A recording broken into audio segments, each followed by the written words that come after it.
This is Abnormal Entertainment.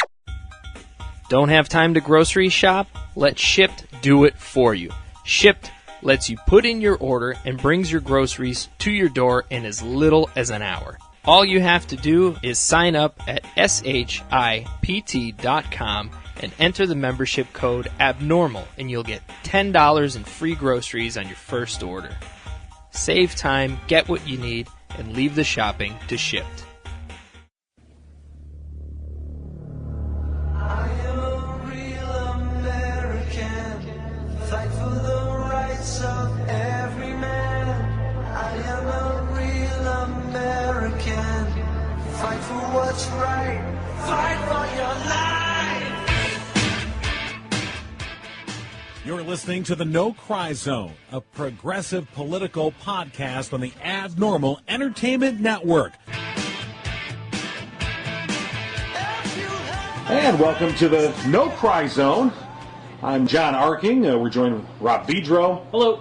Our guest, Jordan Genso, once back. He's our regular guest fill-in.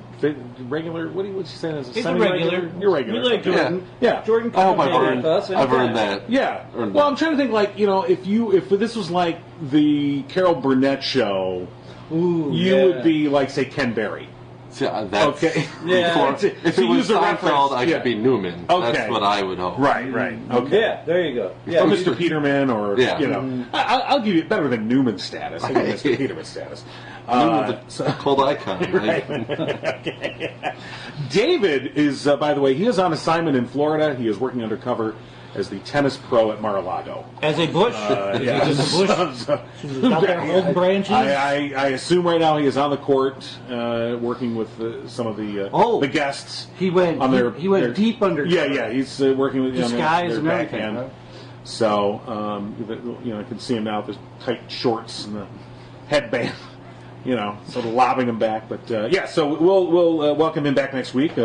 Big news. Finally, something broke before we recorded. Normally, everything happens after we record. But just today, we learned Steve Bannon is off the National Security Council.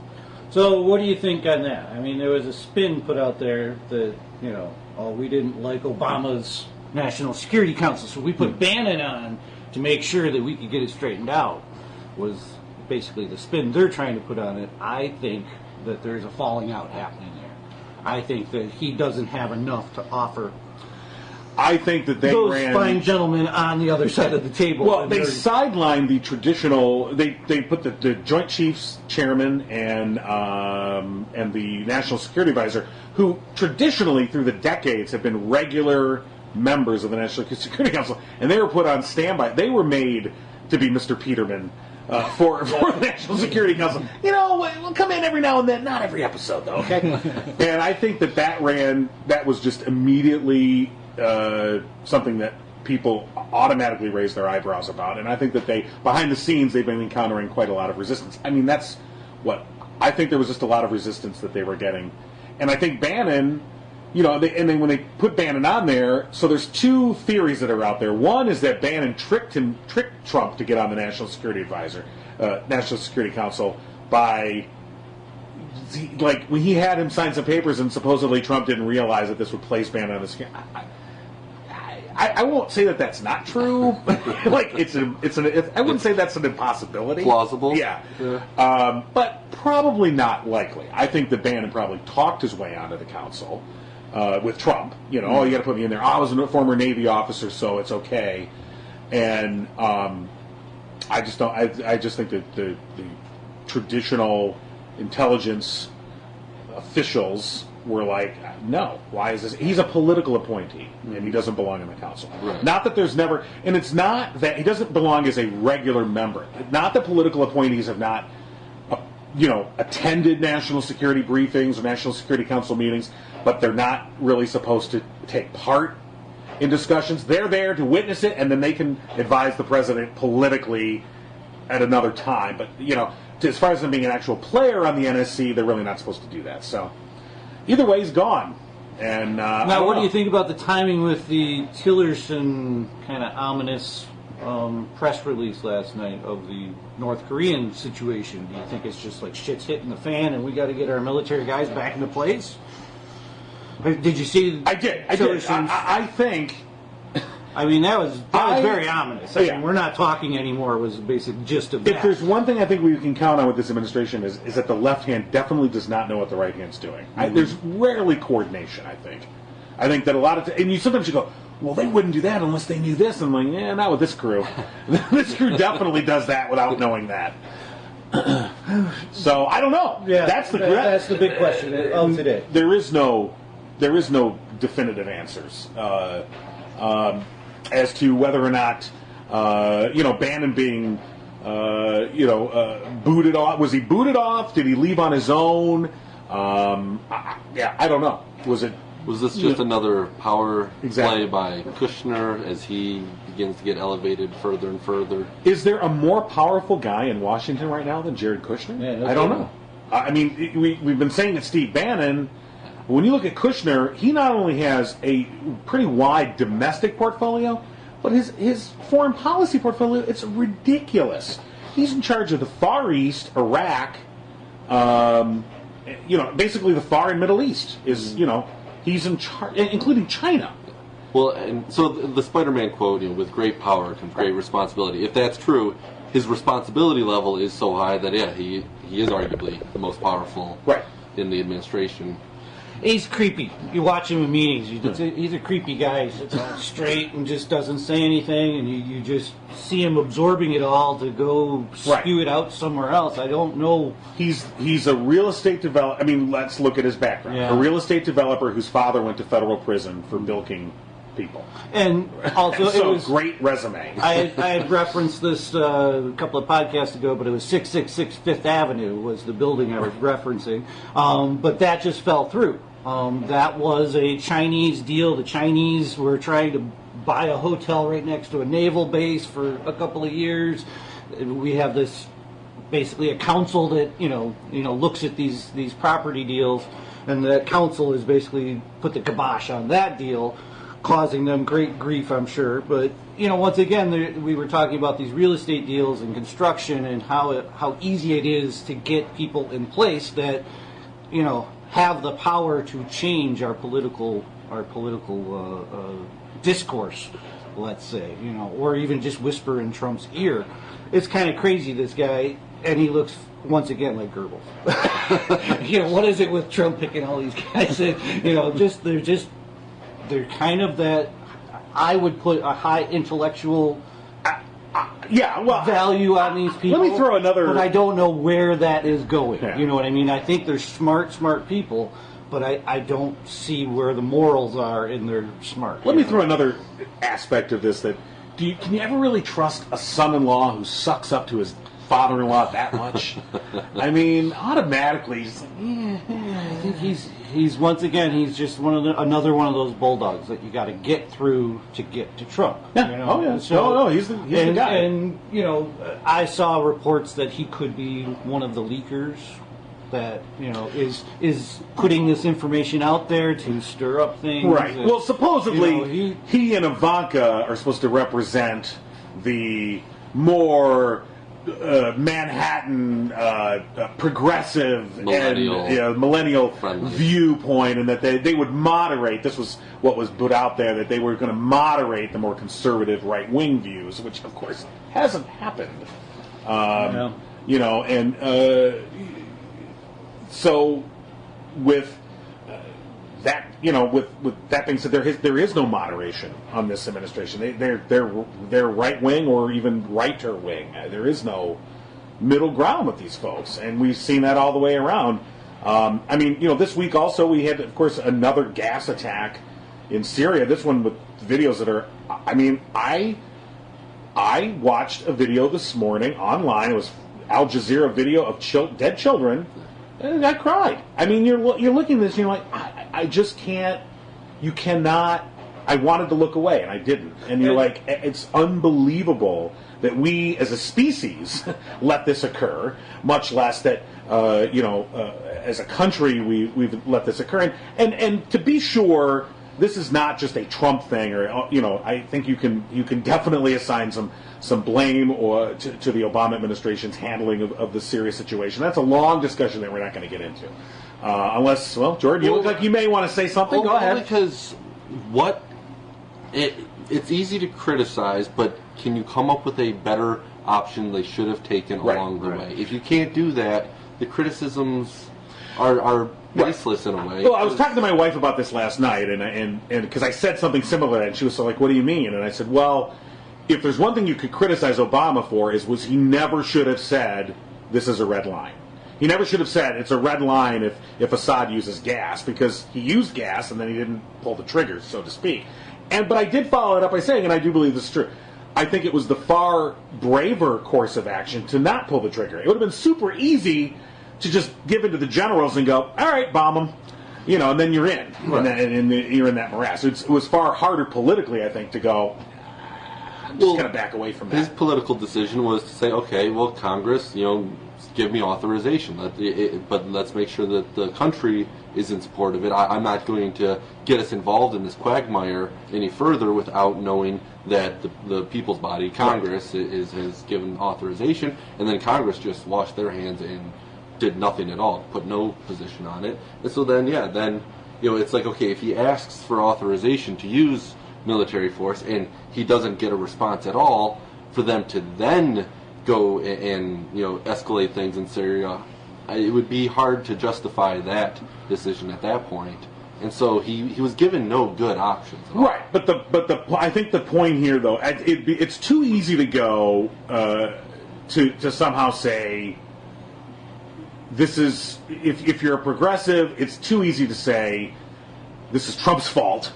And I think if you're someone who's a conservative right wing, it's too easy to just say, which they did. I mean, to say this is Obama's fault, which I thought was a bit cowardly of their response to this horrendous incident, was to go blame the other guy. Well, especially when 4 years ago, Trump.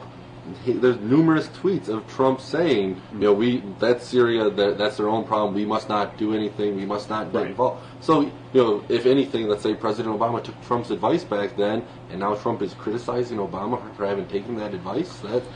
It's clearly hypocrisy there. I mean, for the Trump administration to try to put this on the Obama administration, has. But to be fair. So Obama's response to the last gas attack was to craft a deal with the Russians to have all the Syrians turn over all their gas weapons to the Russians, who then verified, because we didn't do it, we let the Russians do it, and then we verified through the Russians. So where did these gas weapons come from? Right. So either they didn't give up all their gas weapons back before when Russia certified that they did. Mm-hmm. Or Russia gave them new weapons, nerve agents, or the Russians did it. I mean, it's one of those three. They produced new ones since then. I would tend to think, though, for a country that's in the middle of a civil war, it'd be pretty difficult to manufacture nerve agents and do that in a way that wouldn't be I have no detected. idea. I'm no expert either. I'm no arms control expert, but either way, that deal that Obama crafted is failed. Mm-hmm. I don't think it's a failed deal now, and that attack this week sort of proves that. The only reason I brought this up, though, the point I really wanted to get to, though, was that you now have a situation where the Trump administration, which is under assault for being too in bed with the Russians and their connection to Putin, and and there's a lot more that's been revealed this week about that, and we'll get to that. So they're under fire, this constant under fire for their connection to the Russians and the Russian interference in the election. This comes along, this gas attack, and part of me wonders if, I don't want to be a conspiracy theorist, but you have to wonder I just wonder if this is going to give the Trump administration an excuse to, quote unquote, get tough with Russia. And then they can say, well, see, we're getting tough with them, so we're not in bed with them. To kind of diffuse the drumbeat towards impeachment, or this drumbeat towards collusion, to sort of mediate out those waters a little bit. Yeah, it's kind of like that press conference where he said he'd blow that boat out of the water. That's what everybody wants me to do, is blow that boat out of the water. But really, I'm not going to do anything. I'm just going to let them get the signal that they're there trying to get. But my thought on this was it is looking very much like a collusion to me. Very timing-wise, once again, I think everybody has to keep an eye on the timeline of these things. Tillerson cut out his press corps, no longer does a daily press briefing. Did he ever? The Secretary of State actually did it longer than the White House. I mean, I don't think he did it. I don't know if he did it. Right, but the State Department. The State Department has been doing a daily press briefing Okay. longer than the White House has. And those things, the words that come out of these people's mouths are giving the impression of, okay, it's go-ahead time. One of the things that Tillerson said in a brief statement was, we have no problem with the Assad regime. We want to come to an end with this. And that was a complete turnaround, just like the Taiwan complete turnaround of America's policy on what's going on in the war. So Obama was, we want President Assad to step down. We think his people are right. We want this, and we're going to support this. And Tillerson turned the table, and all of a sudden there was a nerve gas. Yes. So I mean, I do think you have to think about, like, your news coming from France or your news coming from England.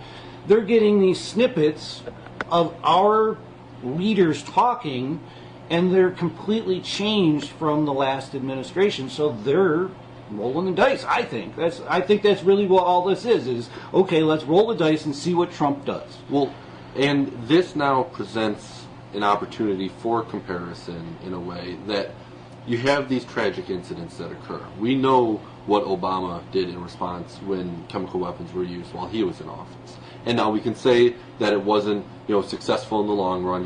He got a temporary stoppage, of usage of these chemical weapons, because that was the response then. It was the red line and all that. But now, okay, a similar, arguably this is a worse incident, use of chemical weapons. Seems to be. Yeah.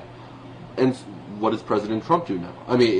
How President Trump responds to this latest is then the comparison point. Okay, did Obama do something that was better or worse than what President Trump or a Republican administration would do? And so we'll get to see that at least. Well, he has, which you alluded to before, he has the same range of options that Obama had, which is nothing. Right. And wasn't he, I don't know if he has or was planning to actually put military soldiers in Syria but to fight ISIS. Yes. I thought that was his not first to step. after Assad. To fight ISIS and create a safe zone. That was his whole big thing. Was he wanted to create a safe zone. He did mention that. That was back during the campaign, though, right? Well, I heard it once after. He said we need to create safe zones. He didn't go right ahead and say we're putting our military there to do that, but he has said it since the campaign.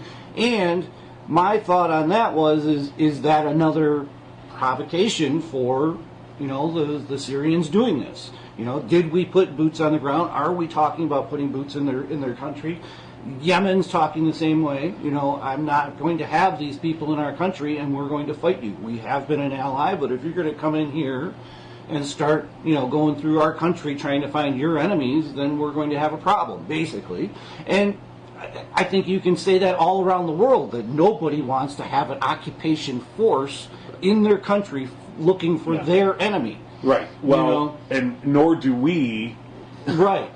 And we already finished up one occupation force in Iraq, which we're now reoccupying in a certain sense, and we still haven't wrapped up our engagement in Afghanistan. Right. So, this, if you step back and you look at the larger picture, one of the big foreign policy goals of the Obama administration, which he was unable to achieve, and I think they were hoping that if there was a Clinton administration that they could then achieve, was the pivot to Asia. You heard that phrase quite a lot, which was disengage from the Middle East politically, militarily, and start to look more at Asia and the Pacific Rim, because that's where the thinking goes that in the 21st century and beyond, that's where the geopolitical battle. That's where the ground zero is going to be. It's going to be us and China, and the Pacific Rim is going to be and Russia. Through not just militarily, but the trade and culturally and all the rest. It's going to be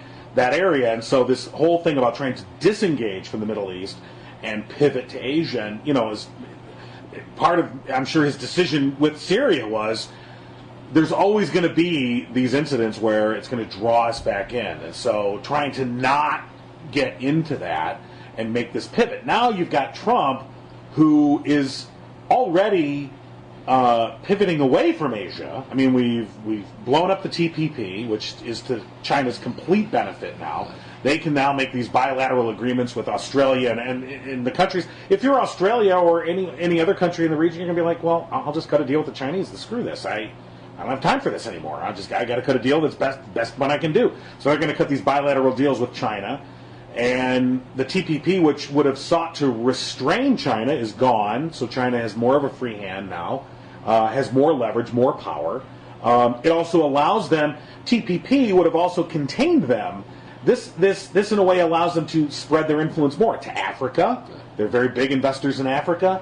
Although it was interesting, I was just listening to a program about how their investment in Africa is, they really don't invest in Africa. What they do is they lend African nations money to put in infrastructure projects that they then hire Chinese companies to build.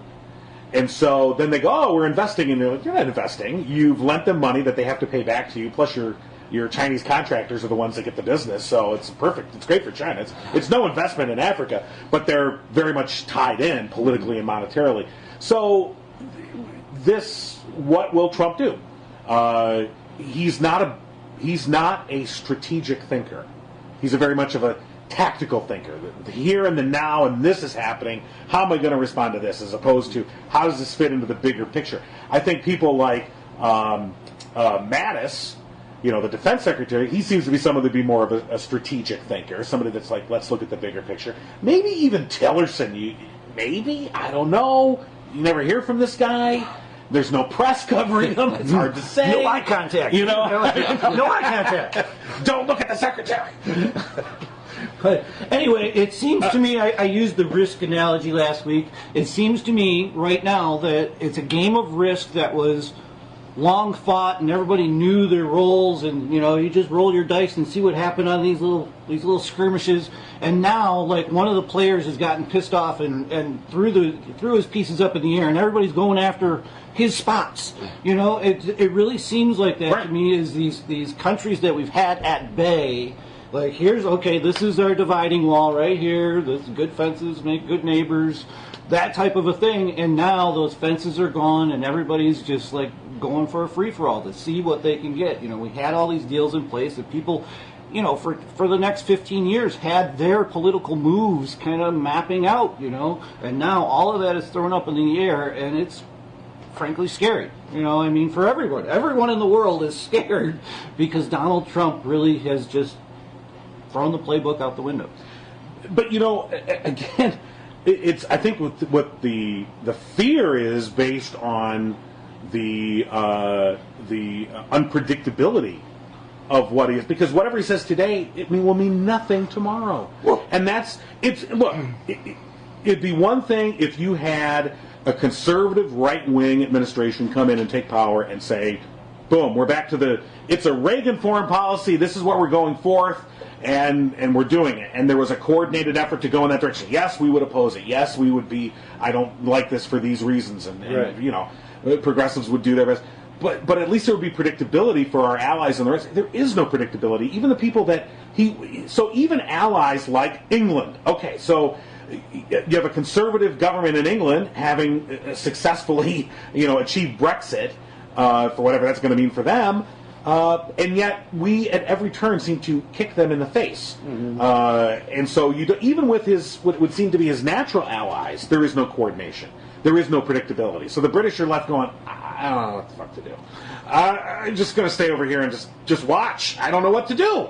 And so it's that unpredictability that is so dangerous. And it looks like Putin. It looks like how Putin would be doing this to me. Okay, let's change all these things up and let's grab for what we can get in the best America first. I think Putin has a plan. I think he carries it out. Yeah. And my other thing on Russia was the point that we don't know. That's killer right now, is we don't know if he is actually a Russian agent, if he has Russian agents in the White House. That is just such a huge question mark to all of these foreign policy decisions. It's just scary. We could be in the middle of the second Cold War, and not even realize it. Yeah. Right. Well, I would see now. I think we have to be careful about that. When you say a Russian agent, I don't think he's a Russian agent. Yeah. But is he compromised by the Russians? In other words, is the PP video out there? Okay. I mean, let's get down to the basics here. I think if you were do they have the video of? I mean, just and whether it's that or something else, whatever. Do they have something on our president so that they're leveraging it to get what they want from him? Well, that's the question. I don't think he's a secret agent of the Russians, but is he compromised by the Russians? If he did collude with them at all, that alone is all that they need to have on him, is evidence of the collusion which they would have on their end. See, but I don't think I will be shocked if there's ever a direct connection to Trump on any of this. I think his minions do that stuff. Oh, yeah. And I think there's already enough evidence right now for anyone, I think any logical person to say, yeah, there was collusion. We can name half a dozen of your top campaign people that, definitely had connections to the Russians and lied about it. So, A, it's bad enough they had the connections, and then B, to lie about it, what the hell?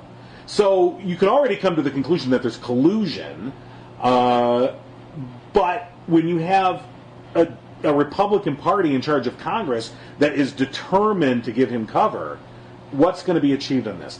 I guess I'm growing wary.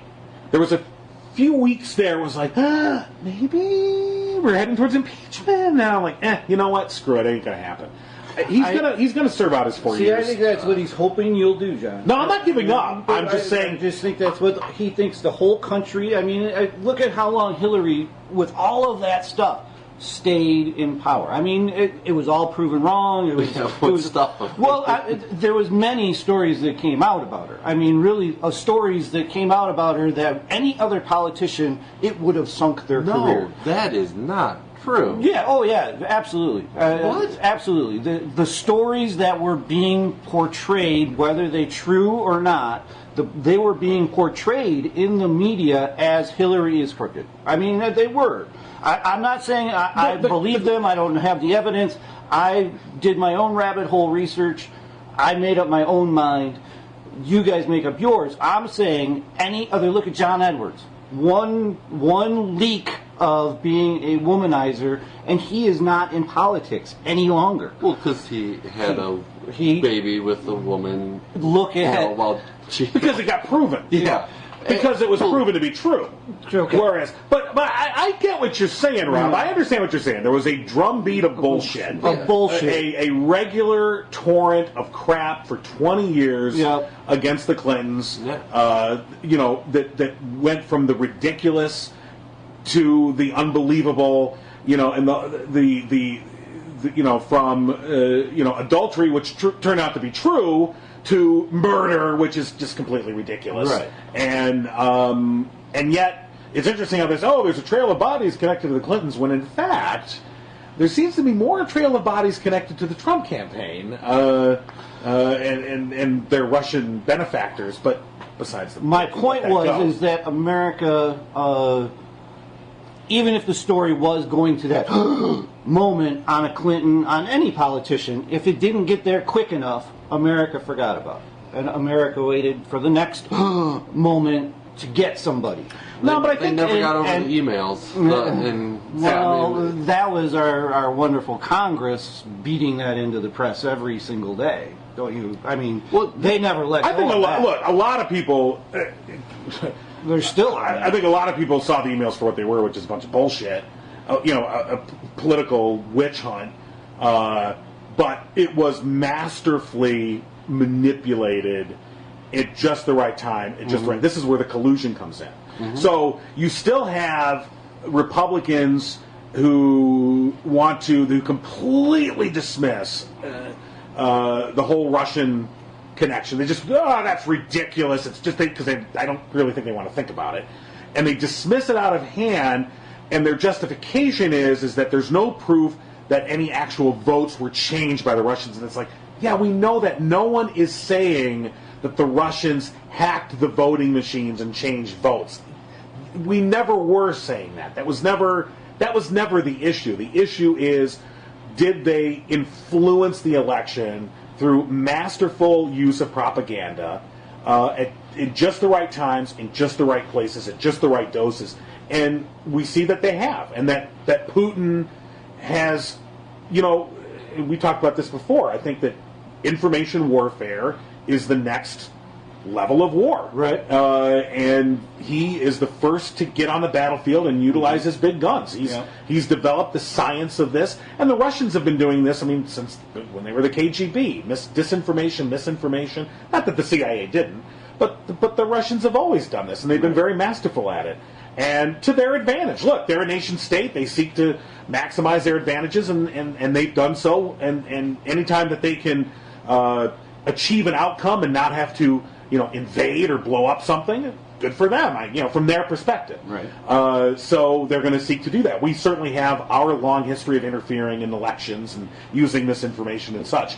That being said, when it comes to this election, the timing of the email releases from the DNC, the fake news. There was just a study this week by the Oxford Internet Institute specifically talking about Michigan, and they were looking at Twitter users in Michigan November 1st through the 11th, so in the immediate prior to the election and immediate after the election, and there was more fake news being shared on Twitter than actual legitimate news for people that were on Twitter and that lived in Michigan, that identified as being Michigan residents. Yeah. And that's not coincidental. They picked Michigan. They saw, let me put it this way, I wish that the Democratic, I wish Hillary's campaign had hired some of these guys from the Russians, because the Russians could count the electoral votes, and they knew exactly they knew Pennsylvania, they knew Wisconsin, they knew Michigan, they knew if we can flip the votes there, we can turn the electoral map and win this. So see, that's my point, John, is it, even after 25 years, there's still people that don't believe the stuff about Hillary Clinton, and there's loads and loads of it. We have to stay on it. We have to. If there is something really there, we have to drip for the next 25 years. If it takes get this in the history books, absolutely, Russia did this. Absolutely keep it up. Absolutely get to the bottom of it and demand it. I'm just saying that we can't have, I think it's damaging to have a false expectation that we're going to run him from office. I think that he's got too many cards in his hand. Yes. And I think that we're going to, and I'm saying this now, obviously not knowing what was going to happen in a month from now, what revelation there's going to be. I'm just saying if I was playing the odds are he's going to serve out his 4 years. Yeah. And it'll be 4 years, if we're lucky, it'll be 4 years of nothing getting done. To me, that's the best outcome we can possibly see. Our next best, because here's what I'm getting at. The false expectation of an impeachment, I think, takes away from it's time to organize for 2018. Stop waiting for the big, we need to organize and win 2018. Get the Senate back if possible, which is probably not going to be possible in 2018, but do what you can. Take the first steps towards getting the Senate back. And then look towards 2020. 2020 is more important than 2018 for 10,000 reasons.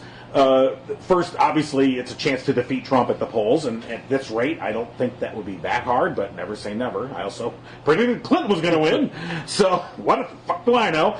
And but more importantly, that's the decade. That's the census election, and that's the chance for the Democrats to shape the future of districts. And I would hope that the Democrats, I don't have a lot of faith in the party, but I would hope that the Democrats, if they were to take back the state houses, the requisite state houses they need to in 2020, and Congress in 2020, that they would then say, we are going to now do the right thing and implement a nonpartisan redistricting commission. I don't think they will. I think that the temptation to say, aha, we've got the reins of power, let's use them, will be too great.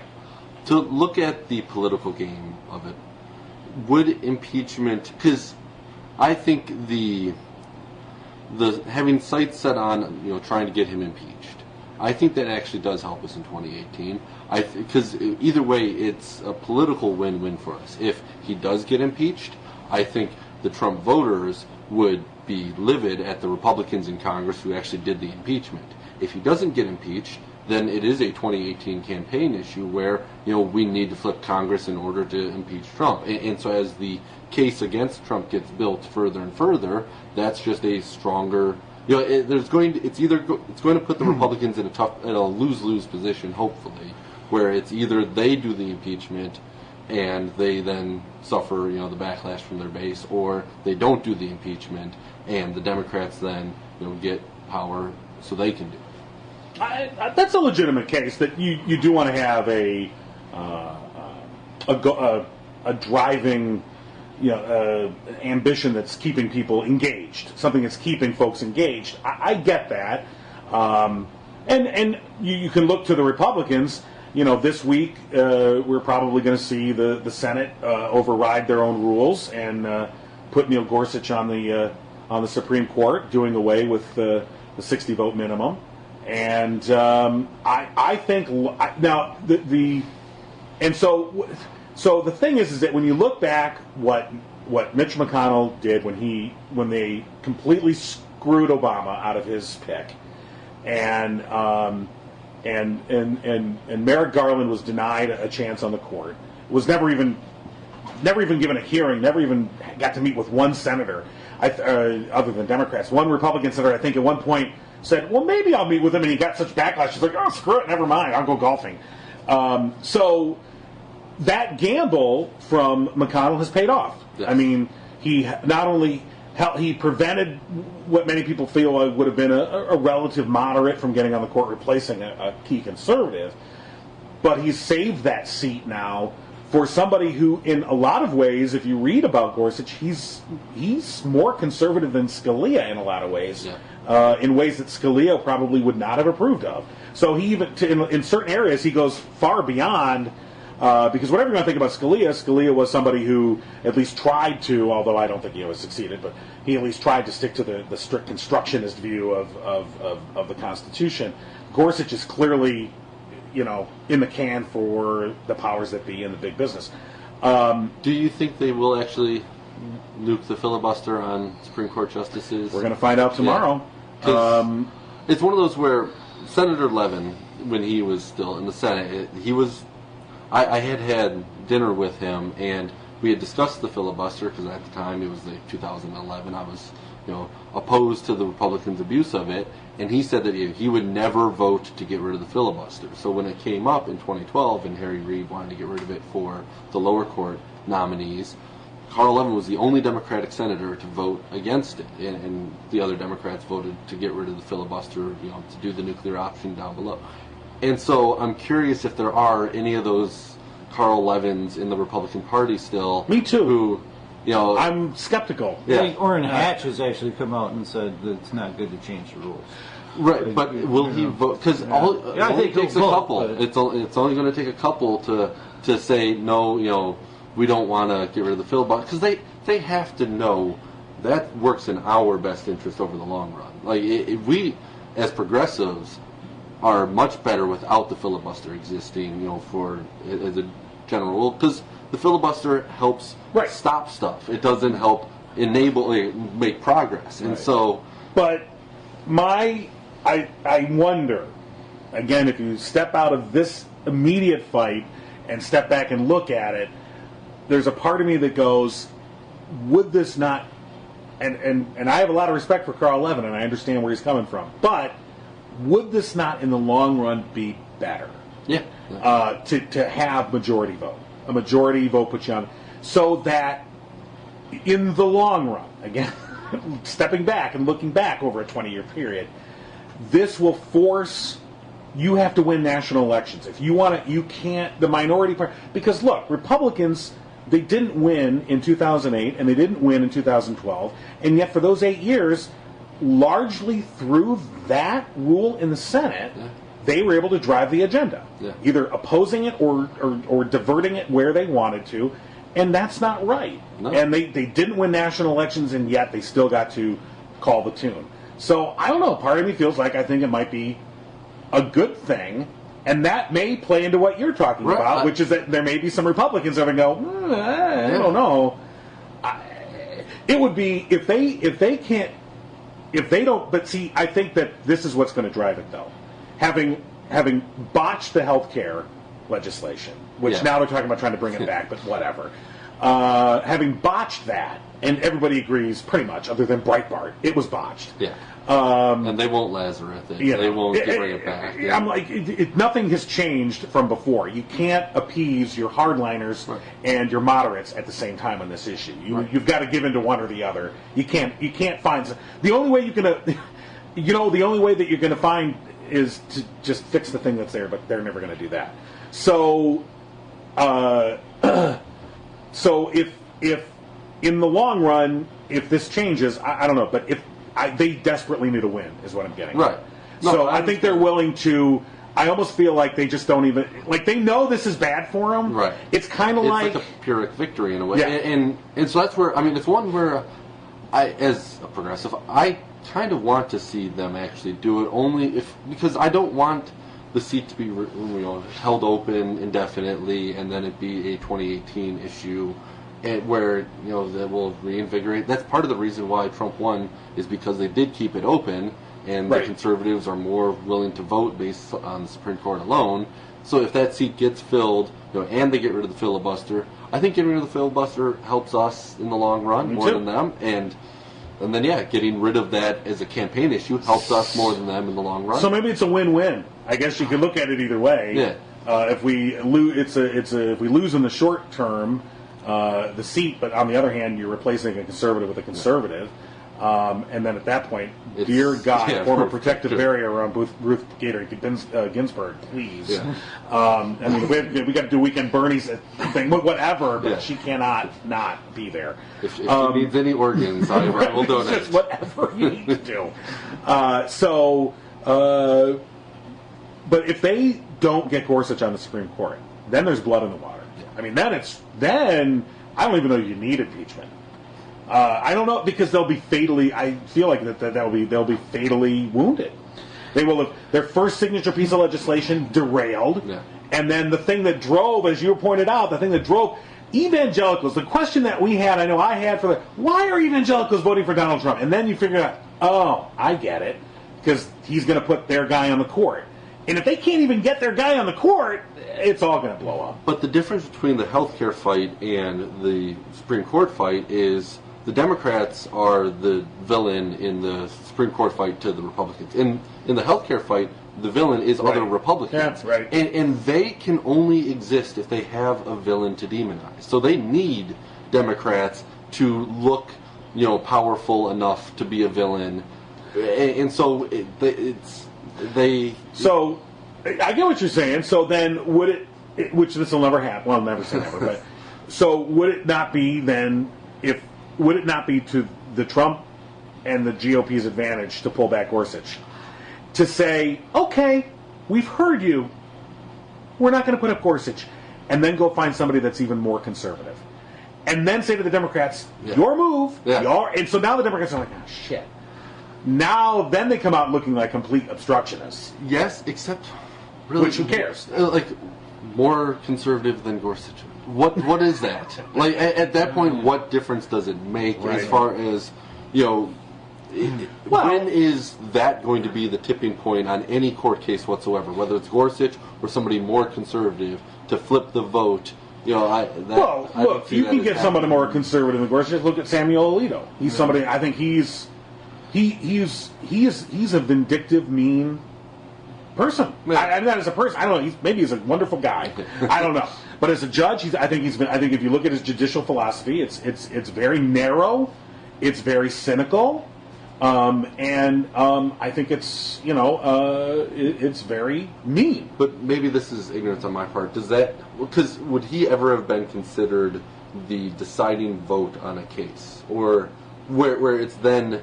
If he was replaced with somebody who's just a little bit less conservative, the case would have gone a different way, or is it maybe where he's written the majority opinion, and those majority opinions then have the being written by a more conservative person? I see what you're saying is you're just choosing which is the worst evil of all of them, if you want to call it evil.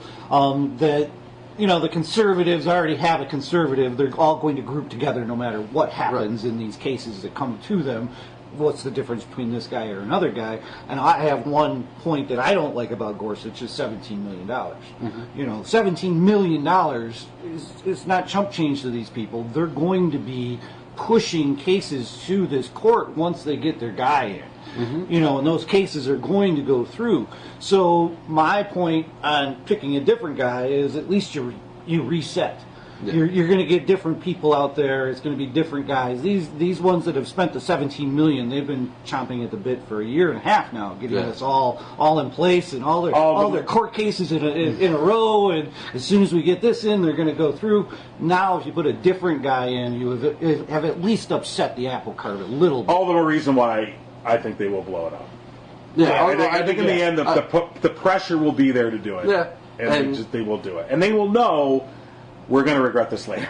You know, I think it's like taking money out of your retirement fund to go on vacation. Okay? You know, like, hey, I had a great time in Hawaii, but when I get to be 65, I'm not going to have any money. Well, and it's also like feeding the rabid Tea Party base, and then only then to find yourself in power and unable to govern or enact any sort of legislation because, you know, what you did in the past to win those victories back then is not a sustainable long-term plan. And so, I mean, that's what I think blowing up the filibuster. But on the other hand, the Republicans have done pretty good since 2010 by having the most cynical, the most obstructionist agenda. They've done pretty damn good. And I think every time we just go, this is going to ruin America. And Mitch McConnell goes, I don't care. It's going to help me and my party. And it has. Yeah. And he's been, you know, the thing is we make fun, I mean, I know I do, we make fun of McConnell as Yertle the Turtle, and it's just, you know, and we you know, try and characterize him as a political, I don't know, sometimes I see representations of him as like a political lightweight, and I'm like, I don't know, I think this guy's going to be remembered as one of the great Senate leaders. And when I say great, let me define great. Influential, thank you, much better word. I think he will be seen as one of the more powerful Senate leaders. That he manipulated his caucus, he manipulated the factors in his era to his absolute advantage and his party's advantage. And, you know, because when you look back through history, you see a lot of that used to be the case in the House, where the Speaker of the House used to be the powerful, the master manipulator. Henry Clay. You know, or even, you'll go back to the beginning of the country, or even like Joe Cannons at the beginning of the 20th century, who were, you know, and a lot of people don't know his name, but if you look him up, I mean, he was the power broker in the House. And then, you know, obviously down through the years, Sam Rayburn and Lyndon Johnson, and although they were in the Senate, but you see these big names. I think, as distasteful as me to say, I think Mitch McConnell will be in that list. I think he certainly had a plan. He had a plan. I don't know if it was his plan. I don't think Harry Reid will be in that list. You know, and I often wonder about that with McConnell, is where the orders are really coming from, because it takes a lot to go out there and do what he's done. I mean, he basically comes out and with a straight face says, "Oh, well, you don't get a Supreme Court." Well, you got to sell your soul. Yeah, you do. I mean, so there has to be marching orders. I mean, just as a regular human being, you wouldn't have come out and done what he has done. There had to be a group of people that came up with that plan, don't you think? I mean, we're going to just filibuster everything. We don't care what the public thinks. We're going to shut down the government. We don't care what the public thinks until we get in power. Now they're there. I don't think they really carried out their plan far enough, but now they have all these factions that they had to placate that are causing trouble for them. But I think they will get those in line soon. I mean, if you just look at how they've gone since 2010, they will get their shit together and they'll start writing some stuff soon. I just think that isn't in 60 days. Well, you know, it's a whole new political gambit out there right now, and everybody's reaching for their new slice of the pie. So right now, it's everybody flexing their muscles. It will settle down, and they will start to get the votes, and they will start to get legislation through. Okay, but I don't know. I think I think that if to go back to what we were talking before, the drip of information about the collusion with Russia will be a constant distraction. And when we say drip, they're not just drips. There's some gusher falls. There's some waterfalls here. Meetings in the Seychelles and everything that were the money transfers and the Russian code names for Trump, transition officials. Flynn now, Page, Flynn talking, and what we'll have now, Flynn. That's interesting you bring that up. Last week that was the big news. Yeah, after Flynn, we got done recording. that Flynn's talking immunity, and a week later that's disappeared. And I think largely because I don't think he's going to get immunity. I don't think he has anything. No. I think his lawyer was just shopping it to just protect his client. That's what lawyers do. Sure, I'm going to go for the best deal I can get. Just protect my guy no matter what. I don't think Flynn has anything. Yeah. I don't think. I think that because the Senate Intelligence Committee said no thanks. Right. And I think that was the end of it. I don't think he's going to get immunity. I don't think he has anything to say. I think they're waiting for more testimony before they grant immunity to somebody. There's no bombshells been dropped yet. But when you grant immunity, you get in a room and you say, it's all off the record. What do you got? Mm-hmm. All right, you want to talk immunity? I got the document right here. We'll put your name on it right now. What do you have? Yeah. And I think that moment happened in a certain respect, and I think Flynn was like, nothing.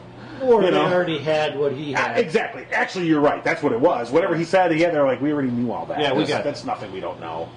And that is the big question mark, is what do they have, and why would they not even grant, at least to keep it in the news for a couple of days, okay, we're meeting with Flynn to hear him. Well, the ranking Democrat on the Senate Intelligence Committee, I think he said just a few days ago, he made a prediction that some Trump campaign officials would go to jail. Mm-hmm. Yeah.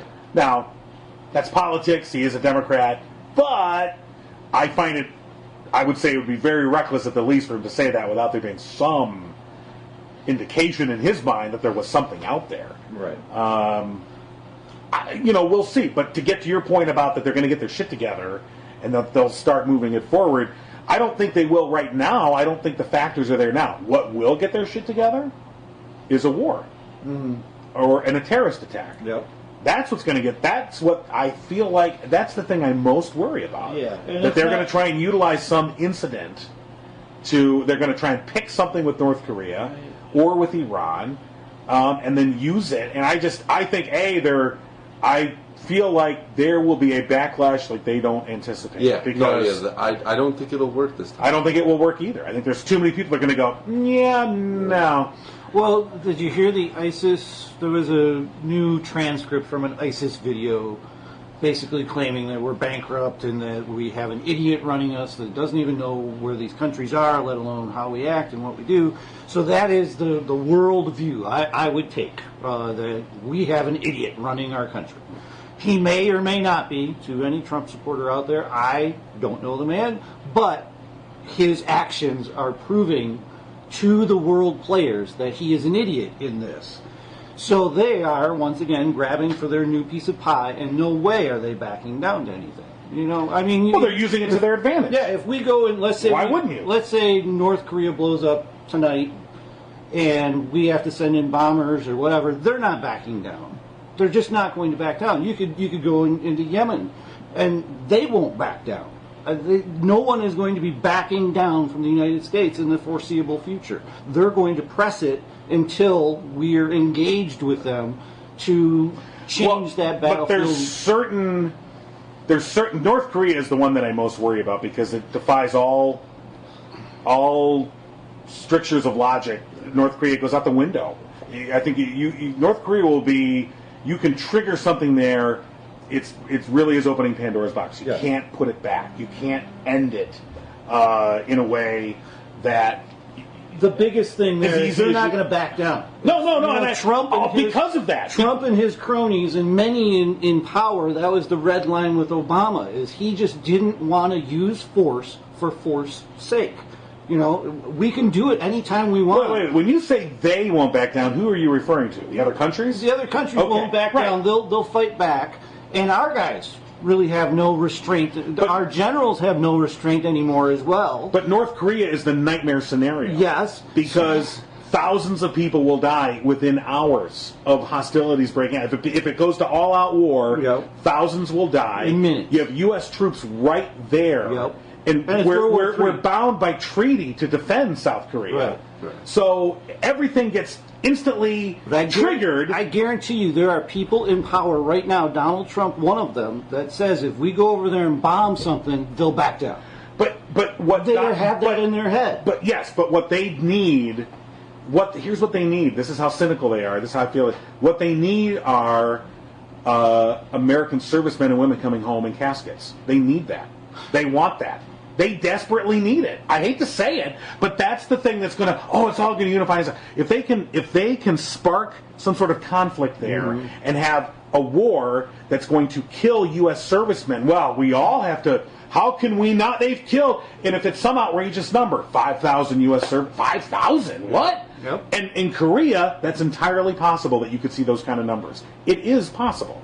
If that then happened, what? If that happened though, anywhere in the near future, I don't think that gambit would work for them. Only because it would be such a quick change from, Obama, North Korea is not that big of an issue. Then all of a sudden Trump gets in and it immediately escalates to all-out war within a matter of months. But you're underestimating the value of caskets with American flags on them coming off planes at Dover. Yeah. You're underestimating the value of that and underestimating their cynicism to use that to their advantage. Someone like Steve Bannon, I don't think, would have any qualms about using that for maximum leverage. Yeah. I thought that was used the- against the presidency and all that during Vietnam. Eventually. Okay. Eventually, that was but in this case, if they can pitch it in a way that they can say, these brutal bastards, it's time. See, look, this is how it'll be pitched. After decades of failed diplomacy dealing with the North Koreans, it's time for us to put an end to this. All right, so they'll wait for some provocation, which the North Koreans may very well. Look, the North Koreans have already given 10 times over legal excuses to go to war. They have sank a South Korean warship. That's an act of war that, legally speaking, you can invade. You can attack another country if they sink one of your ships on the high seas. You are allowed, legally speaking, you are allowed to go to war with them. There are very few things that you can do that, then from the United Nations point of view, you can say, all right, go at it, boys. There's very few things you can do. That's one of them. They've done it. They've shelled South Korean, territory. They still do. They do it every now and then.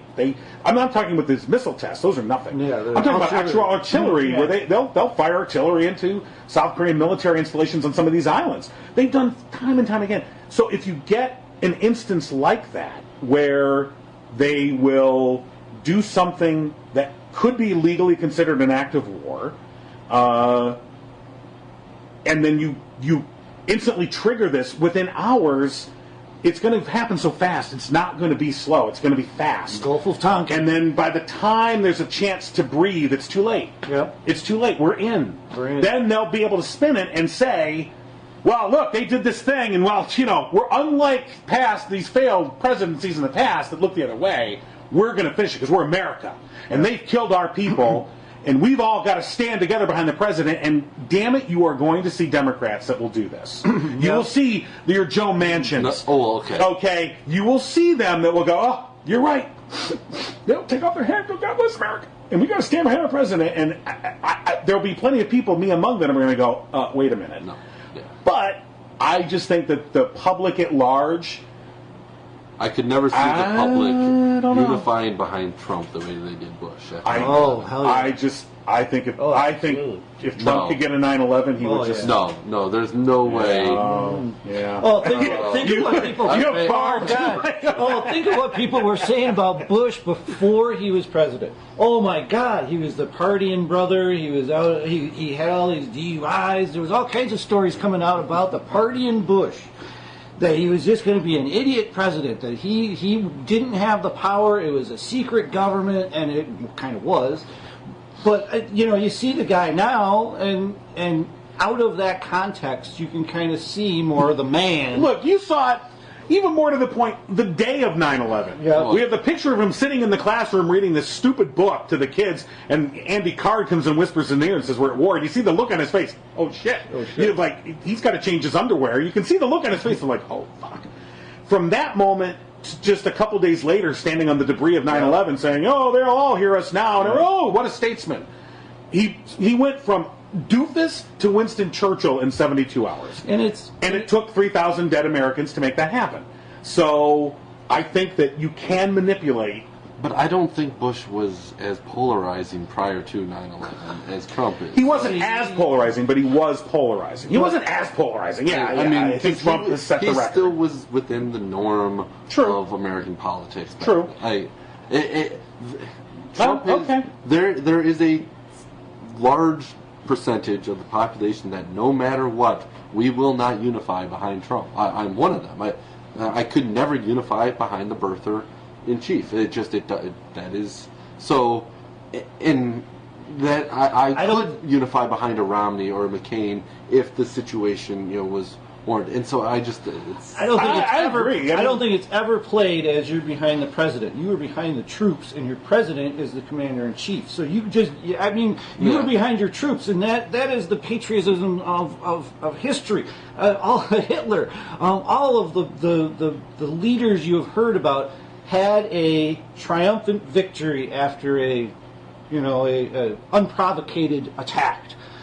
So I mean, it's in the playbook. Bannon has talked about it. Bannon has his billionaire friend. They agree that all of this needs to have a reset button hit.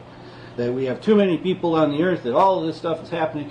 So all it takes is for a war with bodies coming home to get behind the troops. I don't think it's ever behind Bush. I don't think it was ever behind Trump. I don't think it was even behind Obama when he had troops in it. It was, you're behind the troops, and these are your citizens protecting you. So you get patriotic no matter what war we're in. Right. And I think if this particular one of North Korea, which is extremely damning in moments, if that were to happen, you would see a light switch. You would see a light switch in this country. And really, we're talking about North Korea or any kind of sort of military situation. I think what would even be more the point would be some sort of terrorist action. Because we are unreasonably afraid of terrorism. Terrorism is the boogeyman hiding in our closet. And we've not had leaders of either party who've been honest with us about terrorism. Which is, there are risks that can't be taken away from. That cannot be protected against. Mm-hmm. If you want to live in a free society, there's certain risks that we run, and shit's going to happen sometimes. We'll do our best. We're going to do our best. But unless you want to fundamentally alter the country that we live in, we take a chance. And there was never any guarantee that you were going to be given some risk-free life, okay? So when we look at the risk of terrorism, and it's this outstated fear of terrorism, the chance of any one of us being a victim of terrorism is so minuscule, and yet we spend the vast majority of our money trying to defend against terrorism in a way that doesn't really work, so that we end up having to take our goddamn belt off at the frickin' airport, okay, and our shoes, and stand in a body scanner. Meanwhile, our bridges and roads are collapsing because we won't invest on those. More people die, from traffic accidents and whatever, but we don't look at risk factors in that way. So terrorism, it occupies this outsized fear that I think could easily be manipulated. We just had a terrorist incident this week in Russia, in Moscow. That one was a strange timing as well, don't you think? So, after all of those protests on Putin, I have been seeing things that they're talking about false flags now. That the next terrorist attack, and any of them on these major powers, you really have to look close on false flags, and the reason being is they are that hungry for provocation. I'm just worried. That reasoning. See, I try not to jump into that swimming pool. Yeah. I'm kind of sitting on the side and waving my foot in the water, but I really don't want to jump in because I don't want to be naive and say that never happens and it's impossible. I don't think there's giant government things that happen, but I do think that the CIA just in Cuba, that was a whole operation of an army of men that were creating false flags throughout Cuba. See, but we are not beyond that. That's our Cuba false flag. We imbue the CIA with these larger than life powers, and then when you actually look at the Bay of Pigs and the whole operation, I think it was called Operation Anaconda or whatever, to get rid of Castro, and you look at the absolute stupidity of it. It was handled in just a completely ass-handed way. Yeah. Idiots advising it, just the blind leading the blind, and ended up being a complete fiasco. And because it was largely being done in the dark, because it was largely being done outside the norms of the corridors of power, you just sort of had these shadow institutions and people that were sort of like, yeah, just go make that happen. And anyway, so when it comes to conspiracies, I generally confine myself to mostly they don't exist. Anything that requires more than 3 people to remain silent, it just can't happen. And that here, well, what about in Russia? I mean, could you feasibly see a group of people that could put together something like that in Russia? Sure. In Africa, in different places around the world, our CIA might go there and do that. Our government might go there and do that and create these things that create problems around the world. My point is in this day and age when we are so dependent on our news headlines, we cannot discount that fact that it could be all for show. Here's the absurdity of it, though. Okay, in a world where the parents of the kids that were killed in Newtown are harassed by conspiracy theorists who say, "Oh, your children didn't really die, and it's all false flag operation." Oh, just whatever. And as absurd and abhorrent as that is, and in a world of fake news where you have this whole segment of Trump supporters who refuse to believe anything that is negative against their guy, and yet if there were to be a terrorist incident or something with North Korea, and headlines, come out, everything would flip. Everything would flip. All those Trump supporters would immediately go, "It must be believed. I believe it. I totally believe it now." Yep. Say, I believe that headline, I believe that headline, I believe that headline. Yep. Okay? Whereas I think people, the progressives and others who are largely trying to stay, we're going to be like, I don't know if I believe that. Right. And then we're going to find ourselves on that end going, I want to know the real story. I don't know. We're kind of into the weeds here. Well, exactly. A little bit. We're way off the track. Yeah, way off the track. Yeah. There's a track? What? John says, "Shut the hell up." That's what John said. Let me just translate for you. Trying to get my machete out. Just Rob. There was a trail here somewhere. I thought. I am the staff conspiracy theorist. But no, I kind of led us down this path, and it is something that I think to keep our eye on. But what we have to deal with are the things that are right in front of us in the here and now. This week, obviously, I think the Gorsuch nomination will be the big news. I hope that's the big news. And it is not North Korea is the big news. No, that'll be next week. Yeah, no, next week is the congressional recess and the town hall meetings, right. and so we should be seeing more of that. Well, what is it? Tomorrow is the meeting with China, right? Right, Yeah, right. There's a summit with the Chinese premier. Which would be Thursday for all you listeners. Or president, whatever. But anyway, that's got to be... I'd love to be a fly on the wall in that room, with the missile going off and him saying that there's all the things that Trump has said about China. How can you have a meeting with that person after? How can you have a meeting with them? I mean, the Chinese... I was just listening to an analysis before we were here on NPR, and they were talking about, and they were kind of breaking down that meeting tomorrow, and they were saying that the Chinese, in a certain way, they wanted Trump to win because they feel like, as a businessman, they can cut deals with this guy, all right? And he's not bound by the normal, connections that a leader of the United States would be, these democratic institutions and, alliances, that he's free from all that, so they feel like maybe we can cut a deal with this guy. But on the other hand, they also see a guy who was, like, first week in office, suddenly was going to do away with the one China policy, and now he's like, oh, no, we'll keep it. Yeah, he already got and now they're just like, if there's one thing the Chinese hate, it's unpredictability. Yeah. That they abhor not being able, for you to say one thing and do another, or say one thing one day and say another thing, that's... Anyone hates that, not just the Chinese. Hell, we all hate that. So, that they're coming into this wary of what they're going to be able to. But they have already paid their price, their admission fee to see Mr. Trump. All the copyrights that he got in China. So maybe it'll be a good meeting if you pay your admission. I don't know. We'll see. So that's tomorrow. Gorsuch nomination is tomorrow, which by the time this is up will be passed. But nonetheless, it'll be interesting to see what happens. And then going forward from here.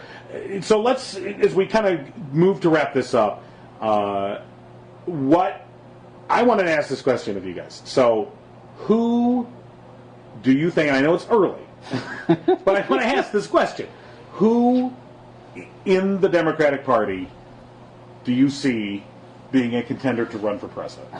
Who's the leader of this party? Who? Well, those are two different questions. So, who do you think can run for president? Who's going to step out? And what's it going to take? I don't know. Is it too early? It's too early, but that's where it depends on if you are looking for a name for somebody new because of the Trump era, or are you looking for a name that's been around. New because of the Trump era, I think, is Schiff. I think that he's getting... Adam Schiff from the House Intelligence Committee. And he's been given a spotlight and a platform, and he's handled it well. He's done things that is making our side look like we're the adults in the room. And that's okay. A launching platform for higher aspirations if you want it to go that way.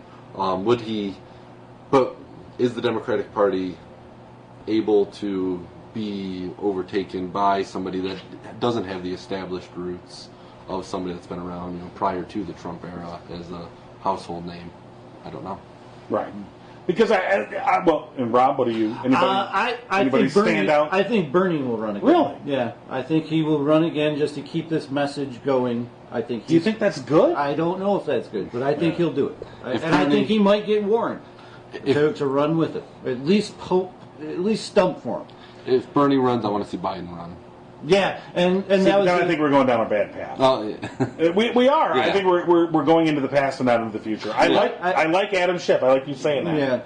Yeah. That's what I want to hear. And I do think. And I was going to say Al Franken. Yeah. To me, I think Franken. If he wants it, I don't know that he wants it. Right. But I think if he could play his cards right, I think he could.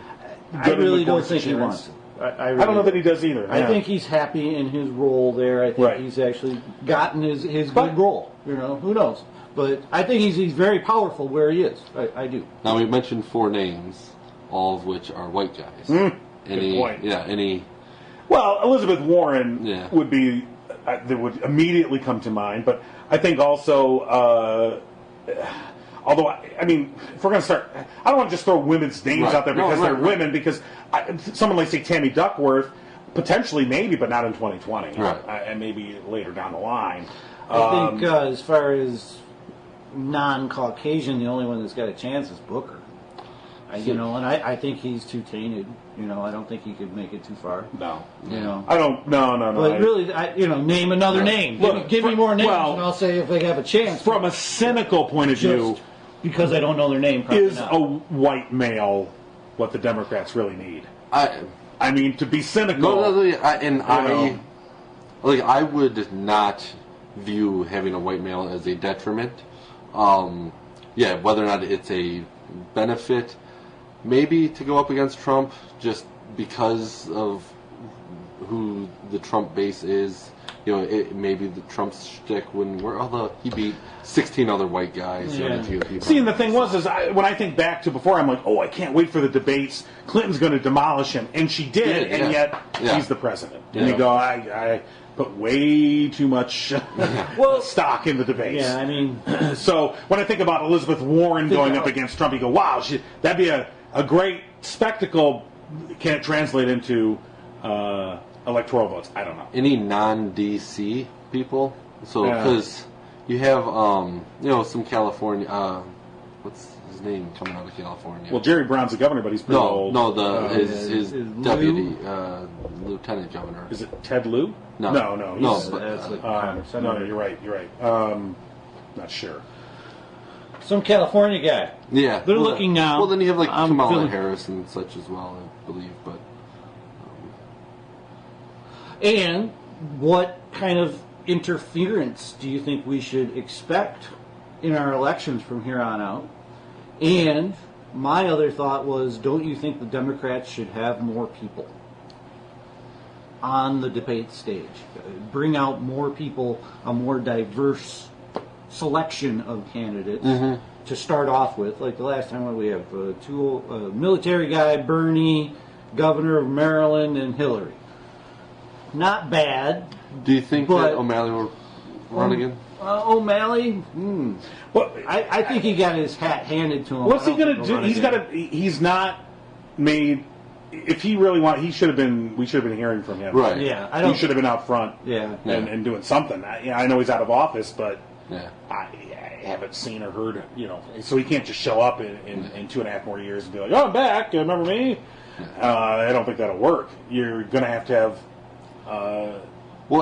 And whether it's him or Gavin Newsom was the name I was trying to think of out of California, that's still then the coastal elites, and getting somebody regionally from Midwest is probably a better political strategy.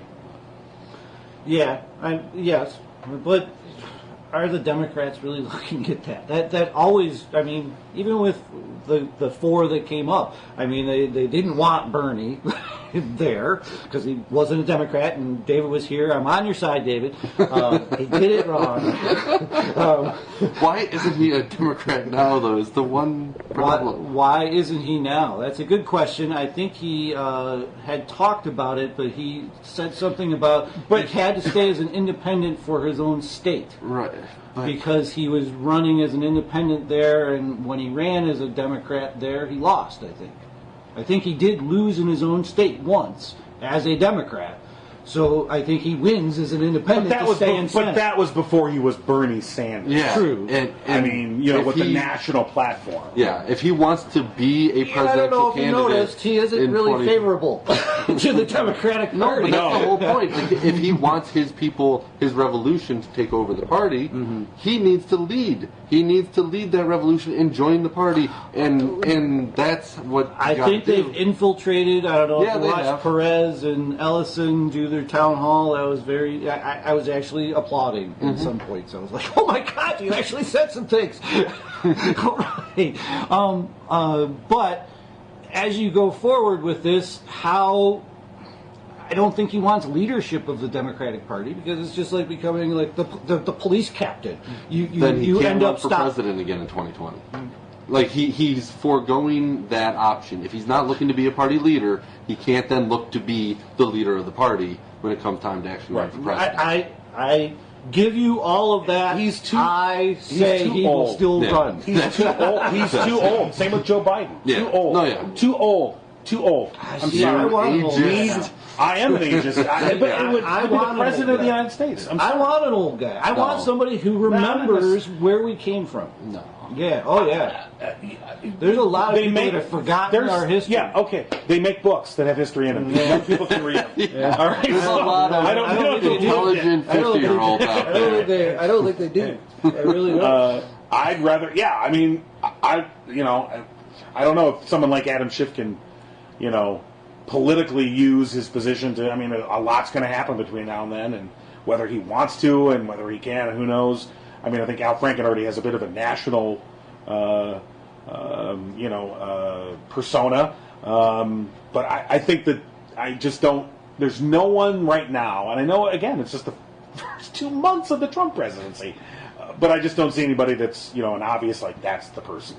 Yeah. And then there's plenty of time. Yeah. But after 2018, that we need to know what the playing field is going to look like before we even have the candidates really in mind, because it's going to be a big difference. If we take back control of Congress in 2018 in either the House or the Senate, then that makes a difference as to what the candidate should be in 2020. Or if we screw this up, yeah, and they retain control of Congress and the White House, I don't know what the hell's going to happen. Yeah. All bets are off, and it's not beyond the realm of possibility that can happen. And I think there's too many progressives who,